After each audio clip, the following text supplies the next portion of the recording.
Chapter 9. After these things had been done, the leaders came to me and said, "The people of Israel, including the priests and the Levites, have not kept themselves separate from the neighboring peoples with their detestable practices, like those of the Canaanites, Hittites, Perizzites, Jebusites, Ammonites, Moabites, Egyptians, and Amorites. They have taken some of their daughters as wives for themselves and their sons, and have mingled the holy race with the peoples around them. And the leaders and officials have led the way in this unfaithfulness." When I heard this, I tore my tunic and cloak, pulled hair from my head and beard, and sat down appalled. Then everyone who trembled at the words of the God of Israel gathered around me because of this unfaithfulness of the exiles, and I sat there appalled until the evening sacrifice.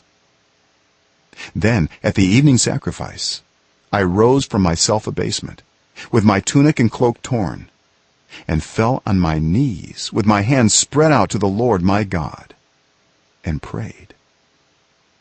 "I am too ashamed and disgraced, my God, to lift up my face to you, because our sins are higher than our heads, and our guilt has reached to the heavens. From the days of our ancestors until now, our guilt has been great.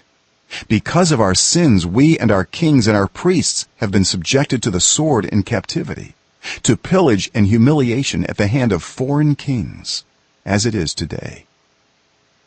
But now, for a brief moment, the Lord our God has been gracious in leaving us a remnant and giving us a firm place in his sanctuary. And so our God gives light to our eyes and a little relief in our bondage. Though we are slaves, our God has not forsaken us in our bondage. He has shown us kindness in the sight of the kings of Persia. He has granted us new life to rebuild the house of our God and repair its ruins. And he has given us a wall of protection in Judah and Jerusalem. But now, our God, what can we say after this? For we have forsaken the commands you gave through your servants the prophets, when you said, 'The land you are entering to possess is a land polluted by the corruption of its peoples. By their detestable practices they have filled it with their impurity from one end to the other. Therefore do not give your daughters in marriage to their sons, or take their daughters for your sons. Do not seek a treaty of friendship with them at any time, that you may be strong and eat the good things of the land and leave it to your children as an everlasting inheritance.'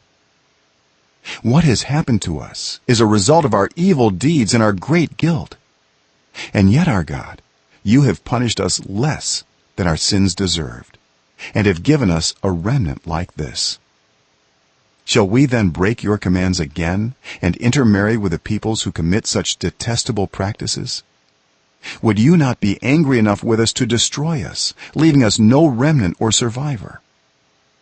Lord, the God of Israel, you are righteous. We are left this day as a remnant. Here we are before you in our guilt, though because of it not one of us can stand in your presence."